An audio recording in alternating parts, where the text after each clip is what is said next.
in Antakya. A 7.8 magnitude struck the region on the 6th of February, killing more than 44,000 people in Turkey and Syria. Turkish authorities have recorded more than 6,000 aftershocks since that earthquake hit, but the BBC team in the region said today's tremor felt much stronger than the previous ones. Witnesses said it was also felt in Syria, Egypt and Lebanon. It is currently unclear how much damage it has caused or if there are any casualties.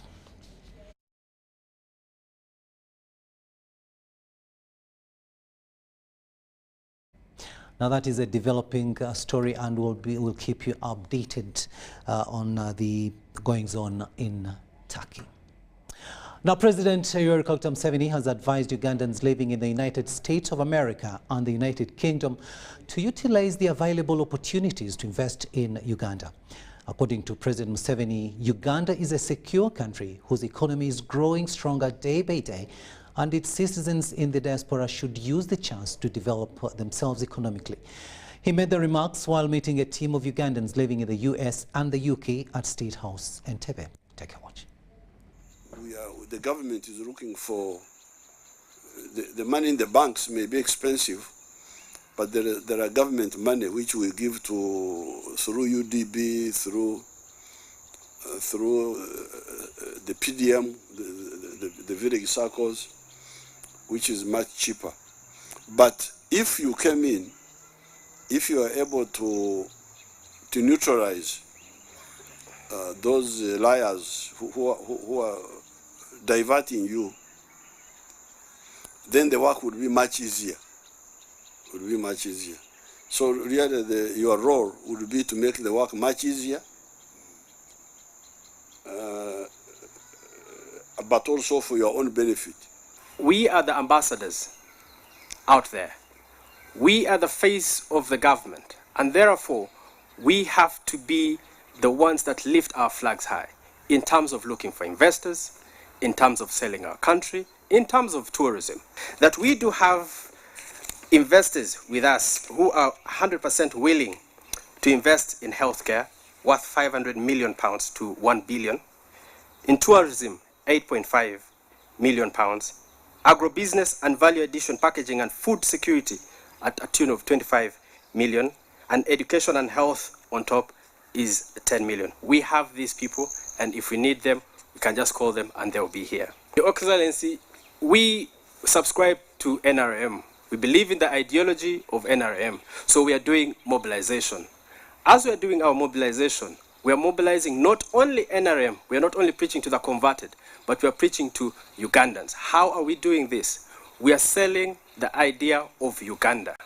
What Uganda do you want in the next 20, 30 or 40 years? We want a Uganda where we can all sit and be comfortable.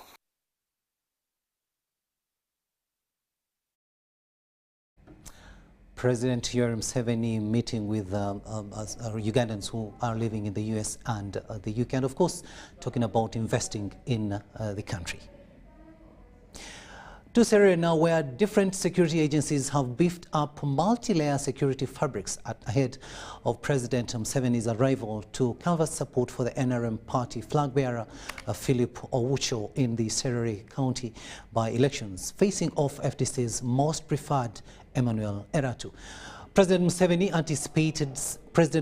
anticipated arrival amidst a beefed-up security is perceived as a double-edged sword that could change the past one-week Tetris for the NRM flag-bearer to his advantage against the FDC preferred in an unpredictable political landscape, or to their detriment, depending on how the multi-layered security actors deployed handle the electorates.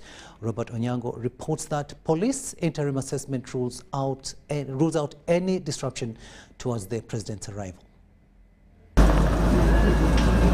Campaigns for Serere County parliamentary by-elections will officially come to pause on Tuesday this week. President Museveni, who doubles as the National Party chairman of NRM, will come to canvass for support for the NRM flag bearer Philip Owicho in what is scheduled to be the wrap-up of the campaign trail, as per the Electoral Commission guideline on Tuesday, 21st February 2023 in Serere Town Council. We are expected to host the President of the Republic of Uganda, His Excellency, Yoweri Museveni Kaguta, on the 21st, that's tomorrow, which is a Tuesday. Whenever you host a VIP, there are certain protocols which are going to be in place. So we want to urge the public to observe those protocols.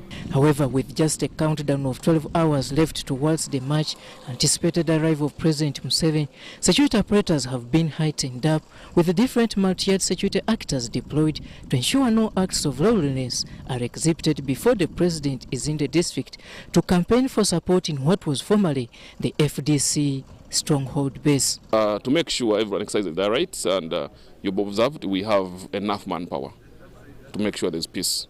In all sub-counties, we have put in measures, standby force at all sub-counties, to make sure no one goes over his rights. According to police, no interference is expected in regards to the president's arrival and stay in the district. This is not about parties. This is about His Excellency. He is accorded certain privileges by law. In a sea of deployed multi-yard security details, police is demanding for total compliance to the set procedures from members of the general public. Because just because you've come and you're VIP, you want to accord the same rights as the president. Doesn't happen. That's what I think we must. These are rules that are laid out by law. We as the Uganda Police Force don't create them. So I want us to obey them as they are. President Yoweri Museveni will hold 2 mega campaign rallies in Serere County on Tuesday 21st. Robert Onyango, UBC News, Serere.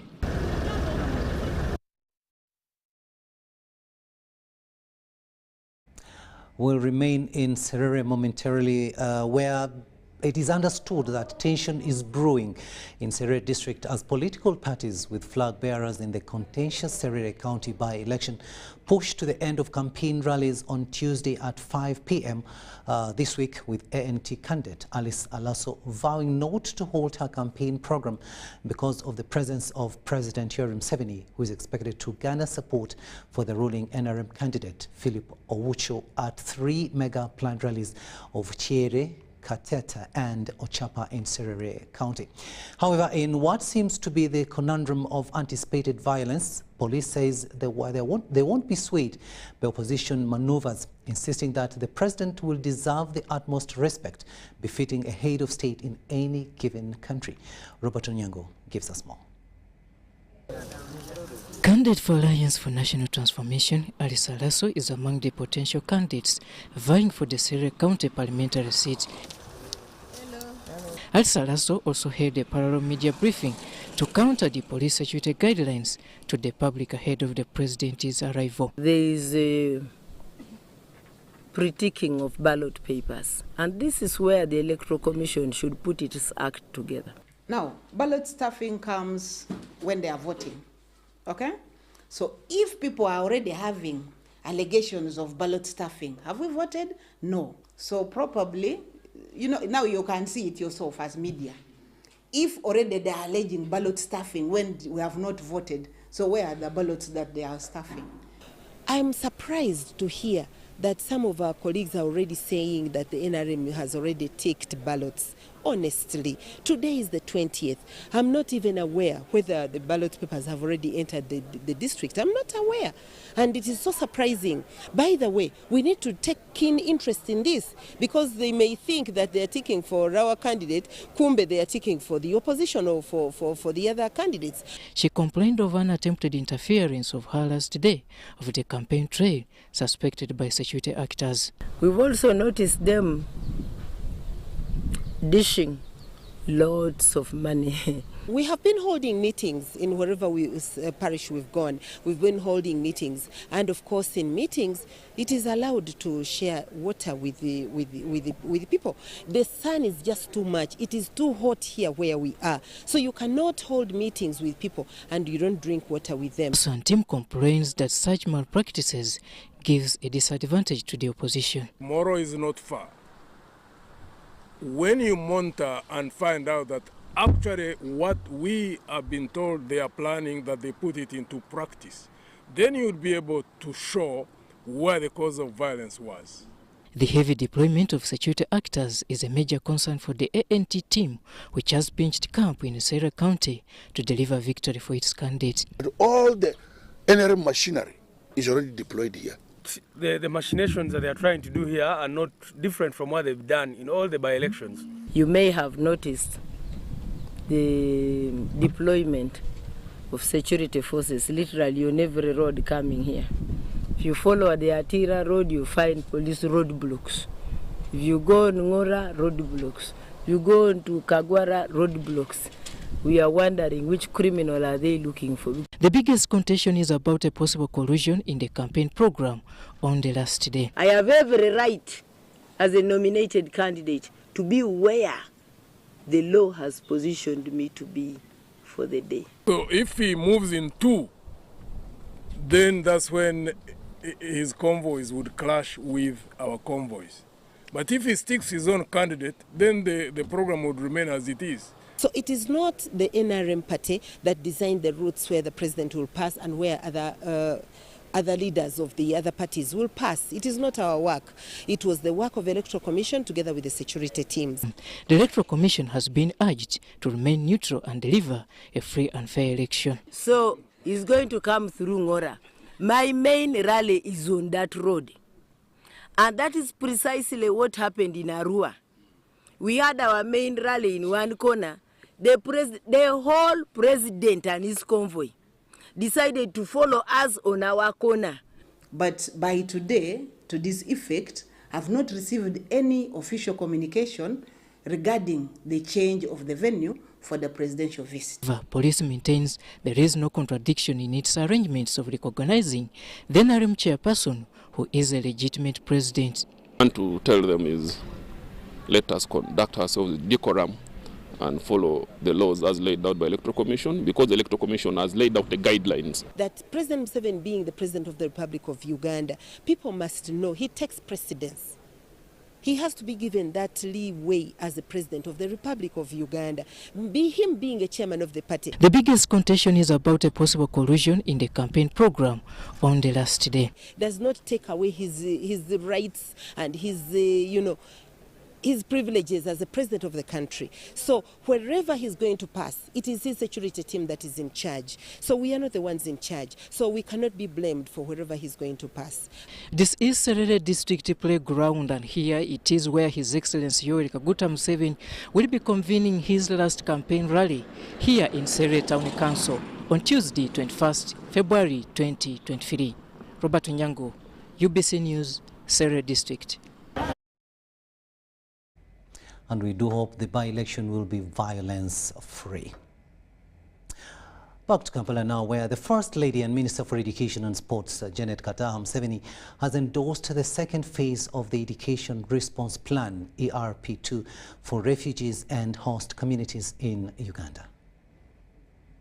The purpose of the Education Response Plan 2, which will be implemented for the period of 2023 to 2025, is to mobilize resources and coordinate efforts towards increased access to quality and relevant education for refugees and host communities. This will also address gaps identified in the first phase of the Education Response Plan that was implemented between January 2018 and June 2021. Mrs. Museveni granted approval of the ERP2 during a meeting she hosted at State House Nakasero for members of the ERP Steering Committee and Secretariat. They apprised her on the approaches and strategies that will be used to ensure that Uganda can continue to support the education response for refugee and host communities in the 12 refugee hosting districts in the country and selected schools in Kampala. The First Lady welcomed the second phase of the ERP, but cautioned the stakeholders to ensure that services offered do not cause disparity between the refugees and the Ugandans.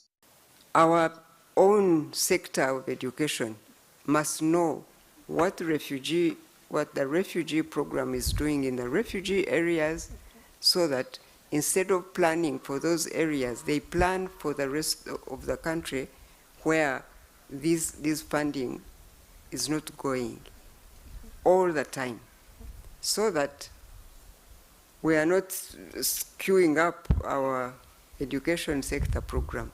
You, the Secretariat, must have all this at the back of your mind all the time.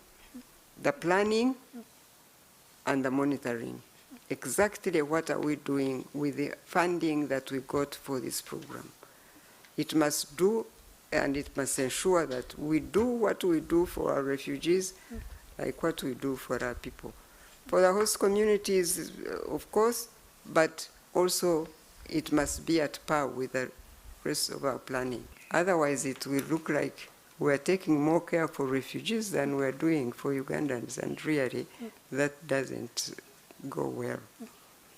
The ERP2 covers aspects of access and quality in pre-primary, primary, secondary, technical vocational education and training, accelerated education program and system strengthening. The plan was developed to reach an average of 674,895 beneficiaries per year from the financial year of 2022 to 2023 to financial year 2024 to 2025 at a cost of $455 million. The plan will be implemented in the refugee hosting districts of Adjumani, Yumbe, Koboko, Lamu, Mandi, Obong, Terego, Isingiro, Kamwenge, Chegegwa, Chikube, Chiliandongo, plus Kampala. I must thank you, but I just want you to be deliberate about our planning and our monitoring, so that this program benefits all our people, especially where they are.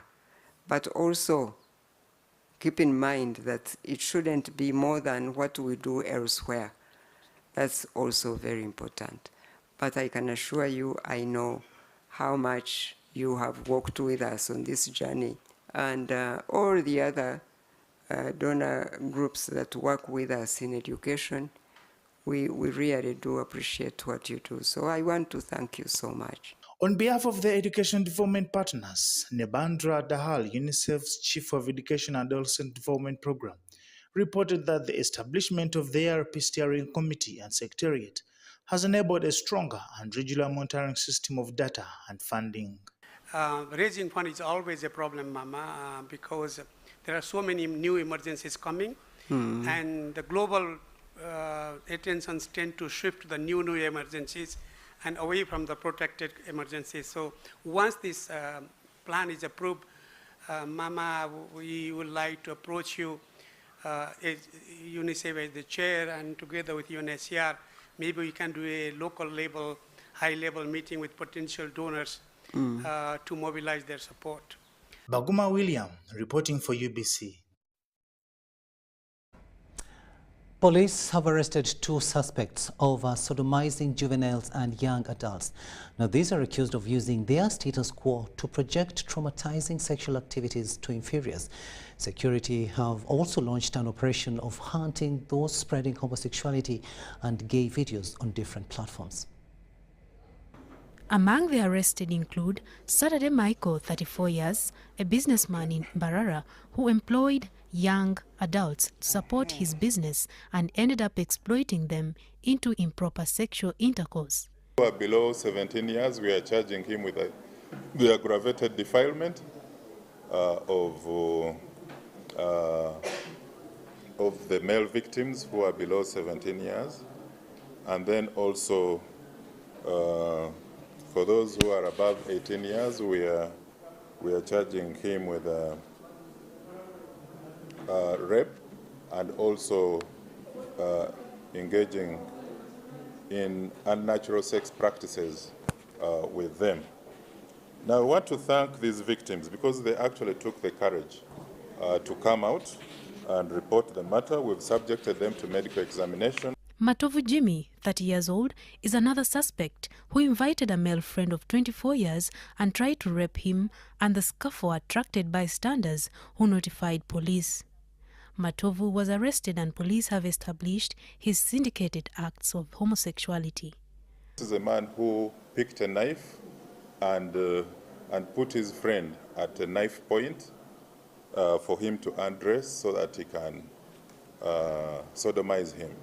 Now, this is, of course, being the victim being 24, managed to fight his way out of the room and alerted residents, and this suspect was arrested. We got sex toys in the house. We got the knife that was being used.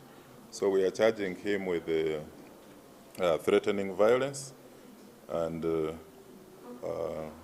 other related offenses there. Police have launched an operation to track pornographic videos portraying homosexuality and gay activities on different social media platforms. We've seen an increase in pornographic and sex videos of child sex traffickers, gay sympathizers who continue to promote and groom children, and in particular boys, into acts of sex abuse and sex exploitation by adults who are wearing masks and shields, which is not good. Meanwhile, police have advised parents to offer pupils with specific techniques of escaping kidnap. This follows increasing cases of missing pupils registered by police at the beginning of this academic calendar.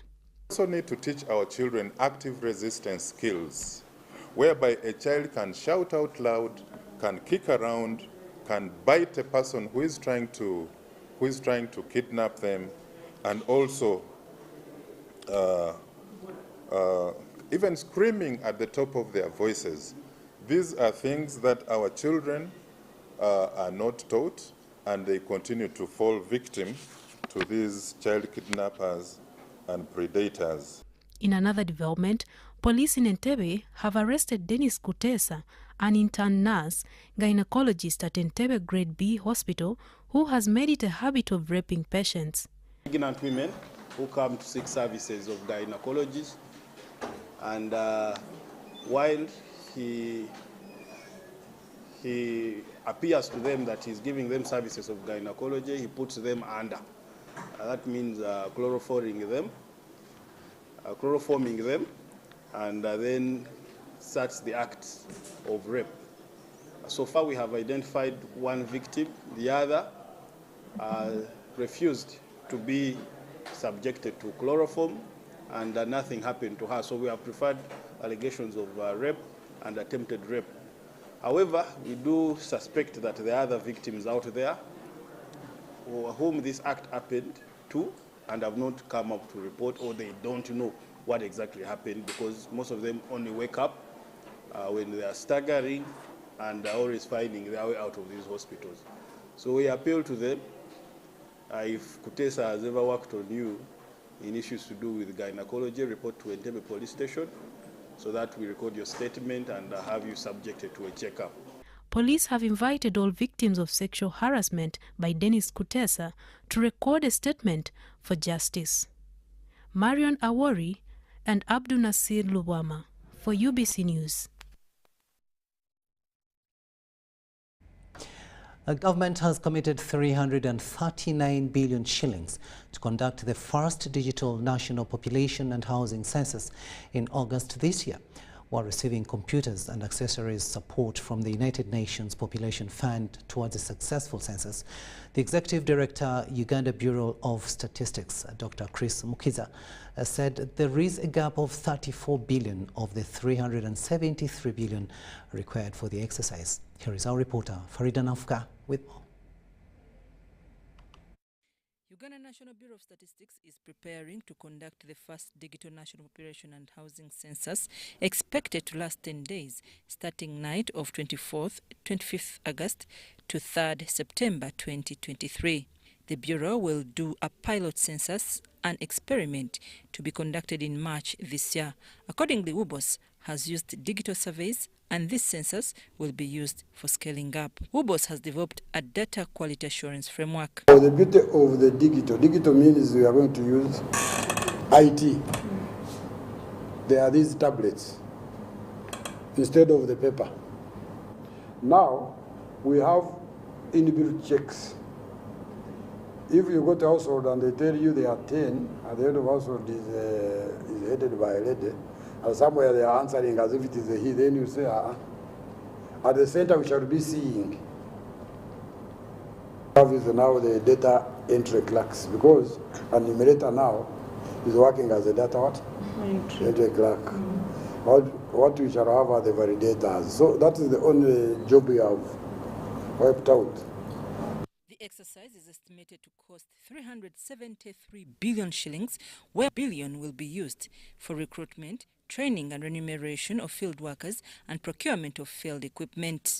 Has committed 339.6 billion.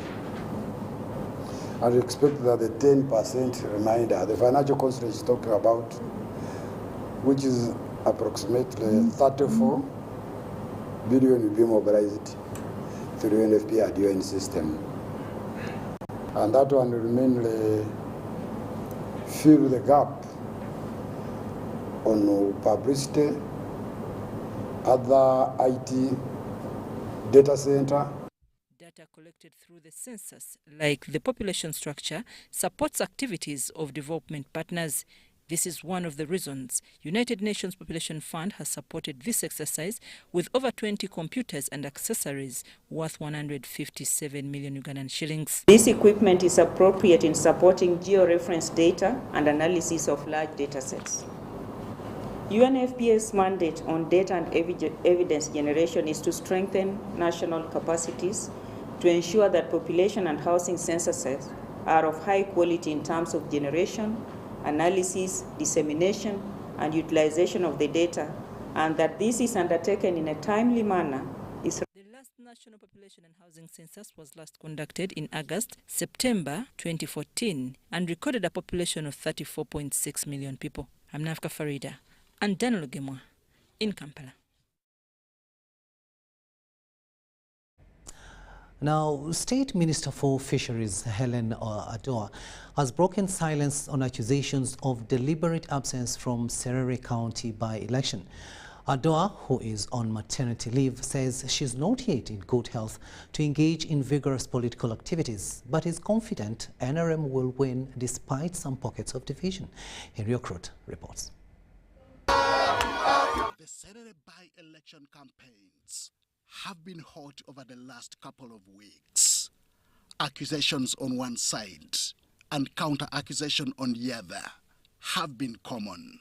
But Fisheries State Minister Adoa is accused of being absent in the campaign trail.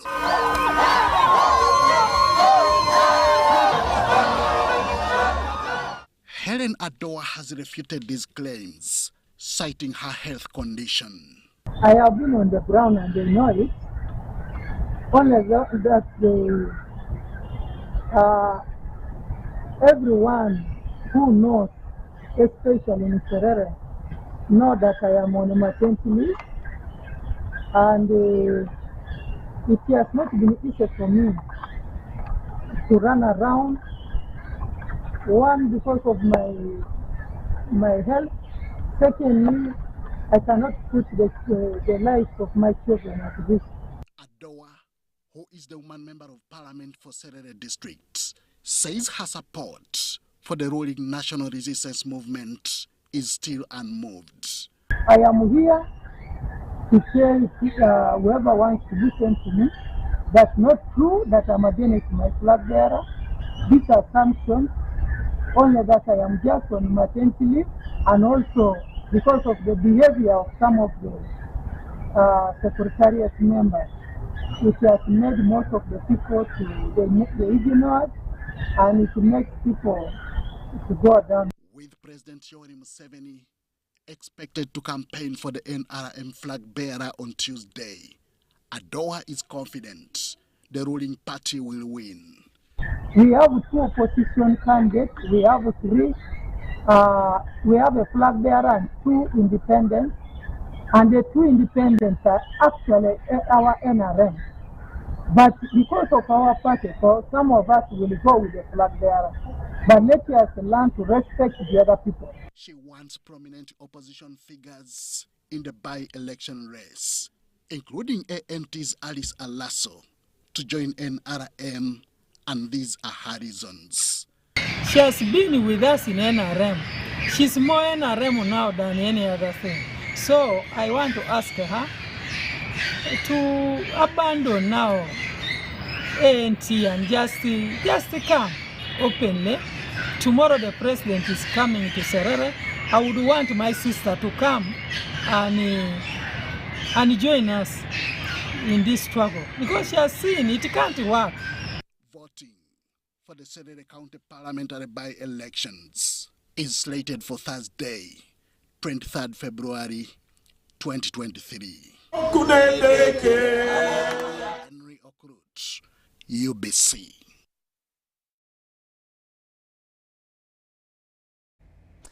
Now, the government of Uganda, through the Uganda People's Defence Forces, the UPDF, has handed over 34 ADF war abductees to the DRC government through FARDC forces.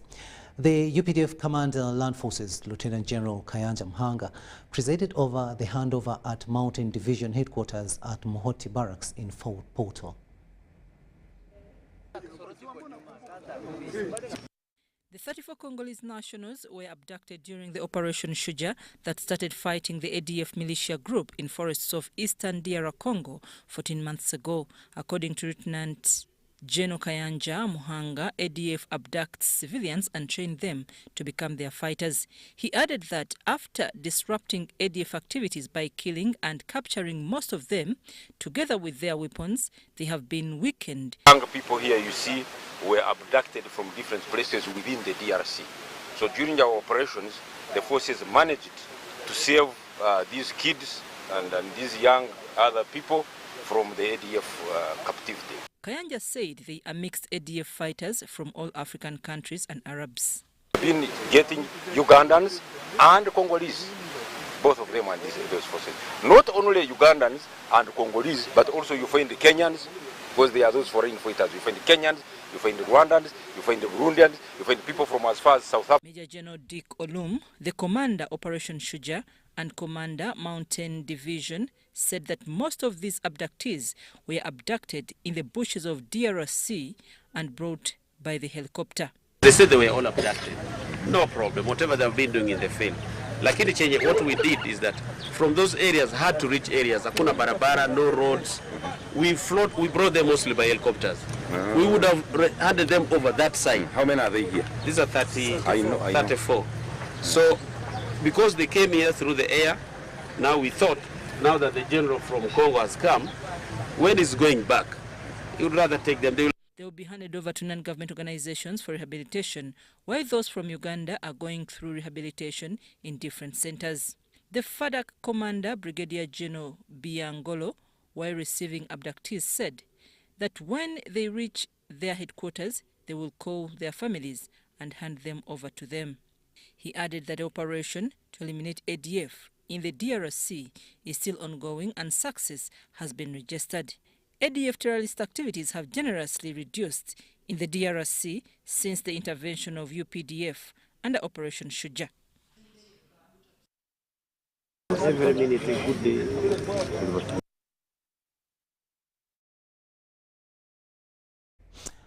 Good gesture there by the Uganda People's Defence Forces to hand over those abductees.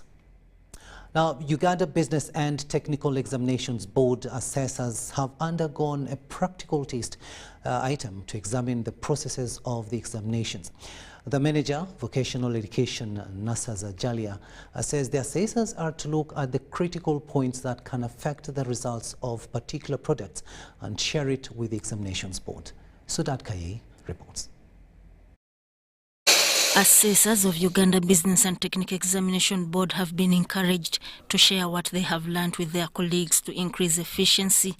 This follows a one-week training of assessors from different professions ahead of Uganda Business and Technical Examinations Board exams. Sometimes you find they say we had set this practical to take 2 hours, but indeed it took us 3 hours. Sometimes they say we had set a practical for 2 hours, but it has taken us 1 hour. Then they reflect on why it was like that. Sometimes you find the equipment in the industry is so sophisticated, it is automated, the surface finishing of the product is different. So they also learn a lot when they go to the industry. Nasaza says the assessors have been exposed to industrial equipment from experience. We started what we call modular assessment, whereby we are trying to make sure that what people do at school matches with what is required in the industry. So you find that we have even repackaged the assessment to read more of occupations, to read more of what people are expected to do when they go out in the industry. So we are trying to create that close linkage, that close collaboration, that close assimilation between what is at school and what is in industry. An assessor, Oliver Onanya, says she has been exposed to different types of machines and the training has boosted her experience in welding.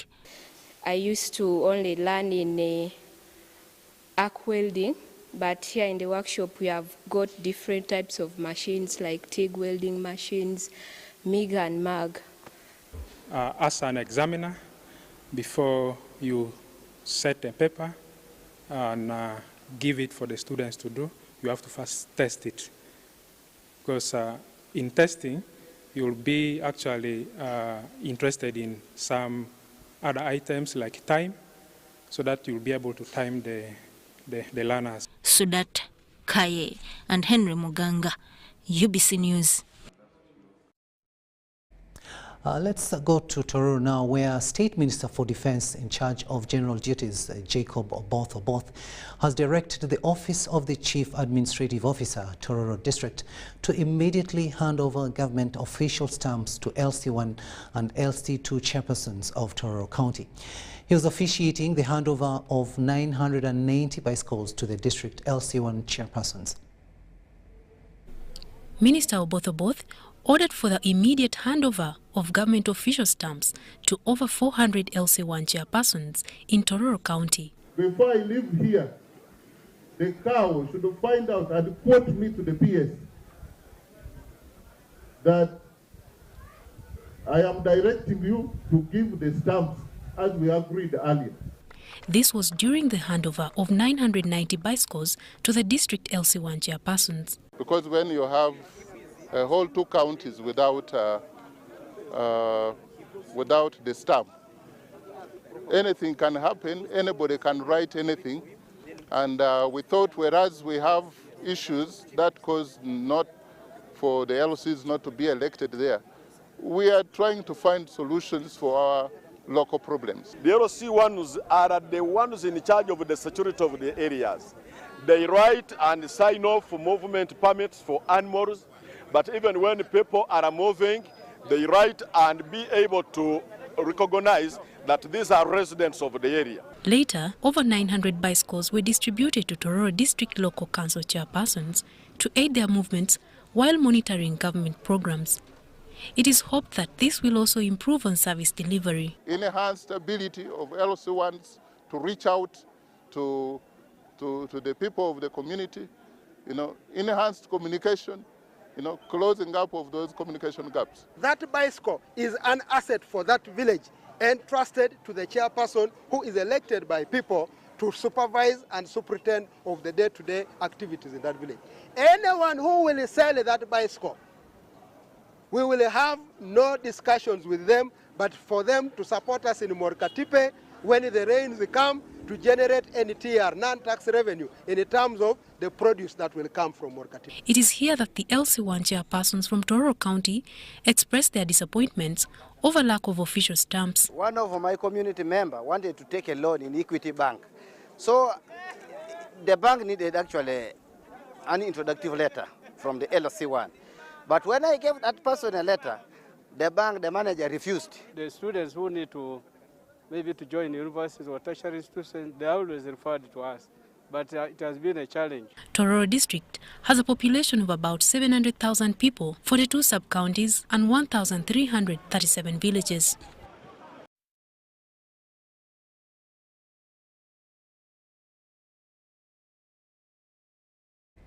We'll now take a short break and return with the latest in business. Stay with us.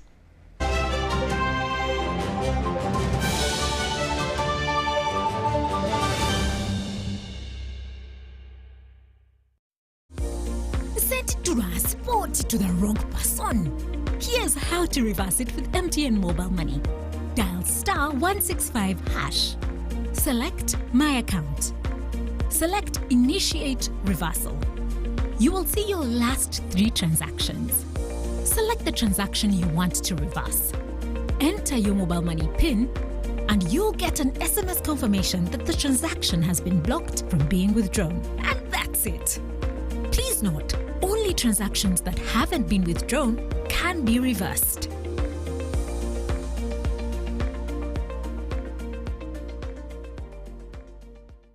This isn't just a girl. She is the future. This is a teacher, a doctor, a community leader, our future president. This is our family's pride. This is my friend.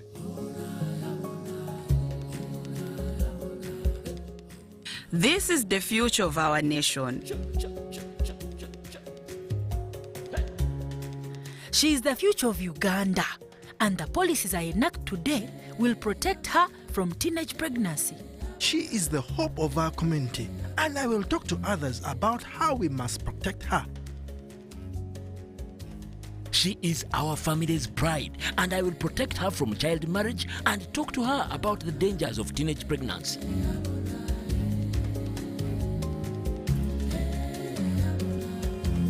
We each have a role to play in empowering our teenage girls to protect them from child marriage and pregnancy, because when we empower them, we empower our nation. Protect the girl, save the nation. Their support meant so much to me. I stayed focused and was protected from child marriage and teenage pregnancy. I will support other girls against child marriage and teenage pregnancy. Take action. Report any case of defilement or child marriage to the police or call Sauti 116.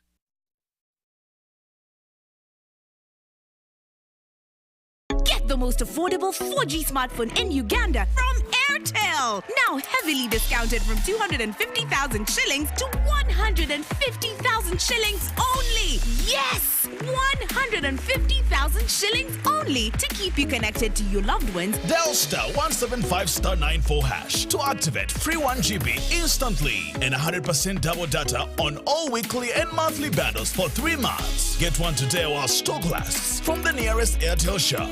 With Airtel, the smartphone network.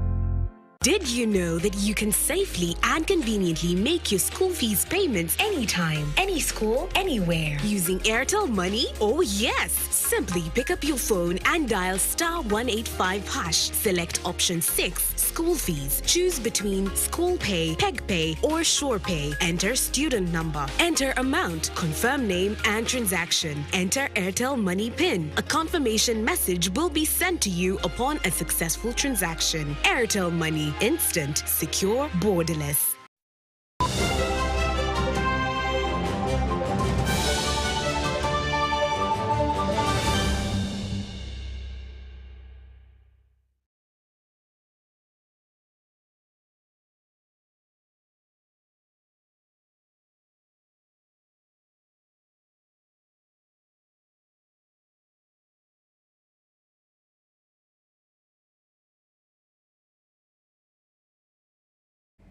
Welcome back from that break, and this is our second and final edition of News Tonight here on UBC TV. My name is Rukidi Kiijanangoma. In business news, we start with gorilla trekking, which is a premium tourism product for Uganda, and that makes it more expensive than any other tourism products.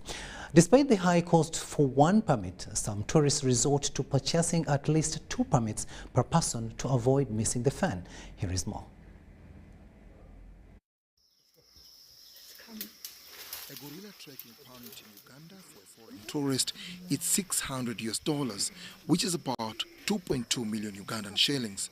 Although it cost an arm and a leg for majority in society, for Paul and his mother from Germany, money wasn't a big issue, but getting up and close with the apes. We were like really close to the gorillas, like the small ones, then the big one, and it was so amazing, like being close to like wildlife animals. It was the best experience of my life till now, and I really wish to come back and see them again. The two bought 4 gorilla trekking permits that cost them $2,400, approximately 8.8 million.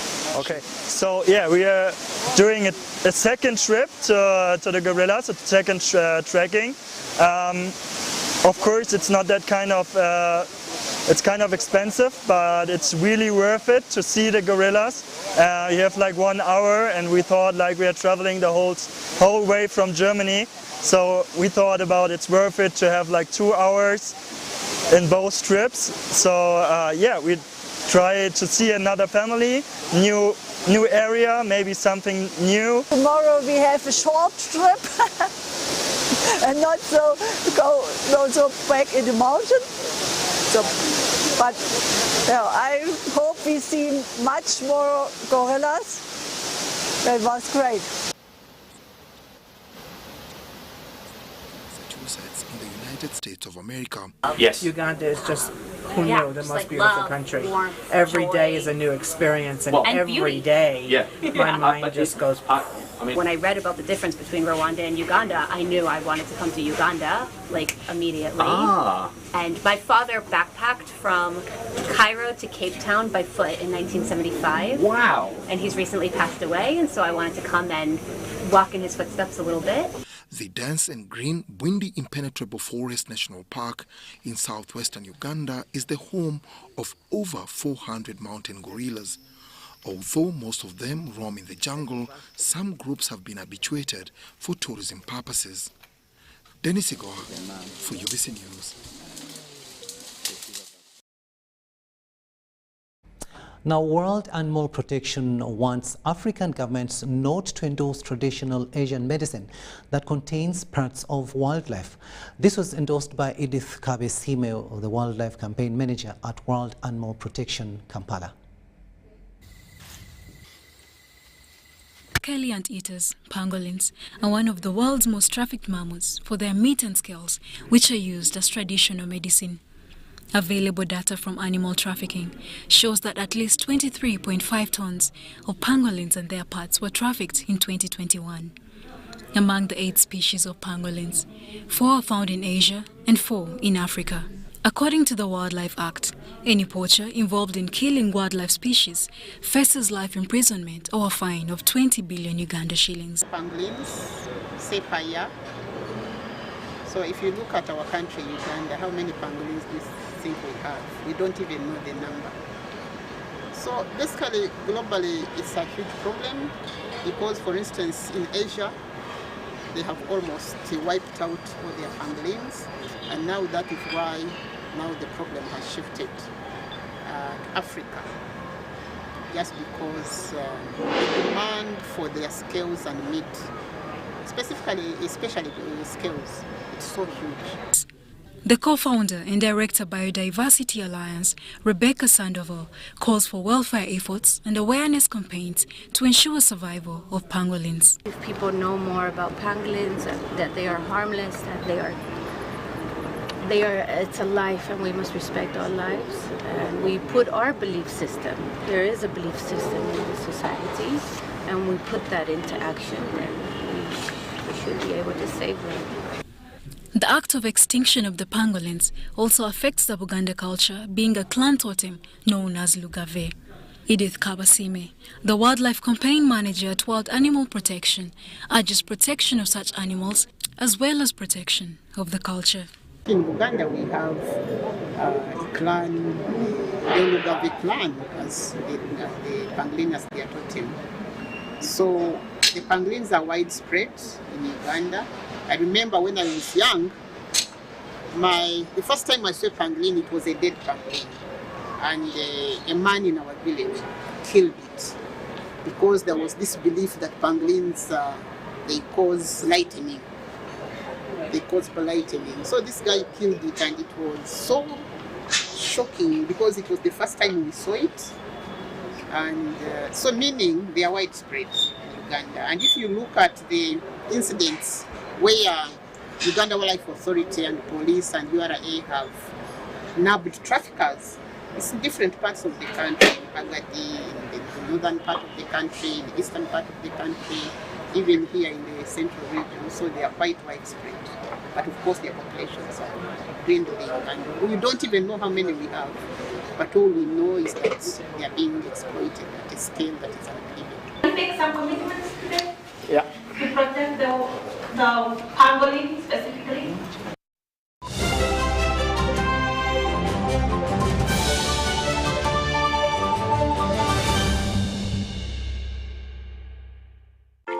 Are you tired of high fees and slow transfer time when sending money? Look no further. Airtel Money is here to revolutionize the way you move your money. We have revised our rates, and now sending money from Airtel to other networks in Uganda, East Africa, and to the rest of the world has never been more affordable. Plus, you can trust Airtel Money to get your money where it needs to go quickly and safely. Simply dial *185# and start sending money. Switch to Airtel Money today and experience unbeatable rates and top-notch services for all your local and international money transfer needs. Airtel Money. Instant, secure, borderless. The Tales of Kasozi, brought to you by Uganda Communications Commission.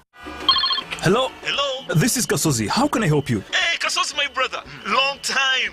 We last met when we were at campus. It's been a while, but you are the person I'm looking for. Campus? Really? Hey, you don't remember me? Okay, so how can I help you? I'm stuck in Gulu making millions, and I need to urgently send money to my sick mother. But I can't find any mobile money agent near me. I've sent the money to your phone, as you can see the message. It might take a few minutes to come through, but I urgently need you to send the money to my mother. Let me send you her number, and you send it to her chap. My friend, I'm afraid your mom is going to die. What? Because I don't know you, I never went to campus, and I'm also in Gulu. So can we meet at CPS, we talk about it? Stay tuned for what Kasozi does next. Tofera. Refrain from unnecessary engagements with strangers over the phone. This message is powered by the Uganda Communications Commission. It's super fast internet. Oh, it's a super camera. It's a super battery. Phone battery full. Yeah, it's a super deal. Get the Kabode Super from MTN now at a reduced initial deposit of only 49,000 shillings and pay the balance in Pola for as low as 833 shillings per day. Grab this Super Kabode deal this Christmas and get 2 GB of free MTN data every month for 8 months. Get the Kabode Super now from any MTN shop countrywide. Everywhere you go, MTN. Regulated by UCC.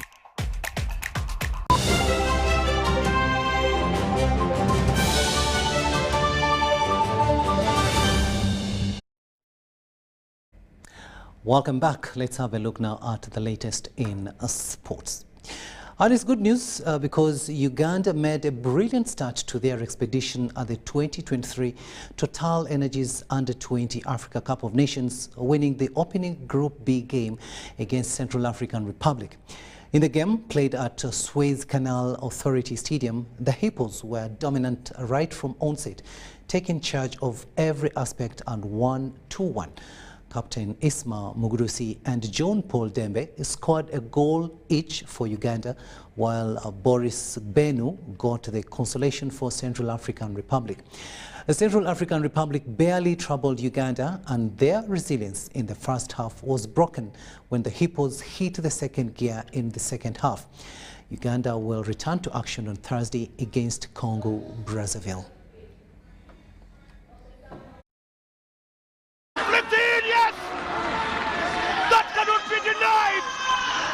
Beautiful finish here from the Hippos of Uganda. Celebration with a nice flicking goal in. And it's none other than Mugulisi Isma. Oh, the man born in Ginger. The boy that plays in Greece. Former player of Sports Club Villa. Nice ball through. Header flick. Nicely dealt. It's Dembe. The assistance is supposed to be coming through. Dembe solo run. Dembe again. It's Dembe! Oh, what a delicious, beautiful goal from Dembe! Did you see that? Did you see that? Wonderful goal from Dembe. That's super. That's delicious. Uganda leading by 2-0 right now. And what a goal from Dembe. Sweet goal. Sweet, sweet goal.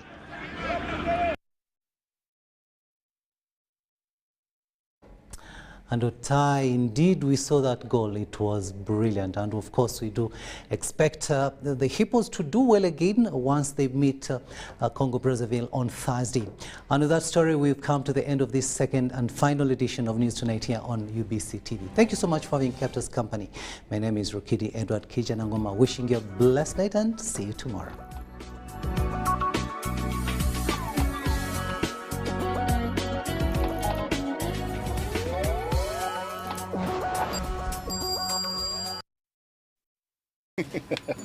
let me just send.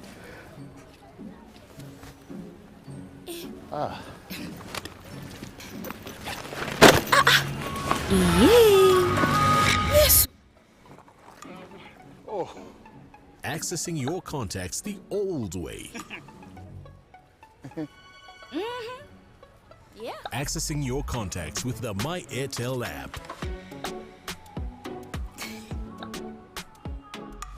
You have the power in your pocket.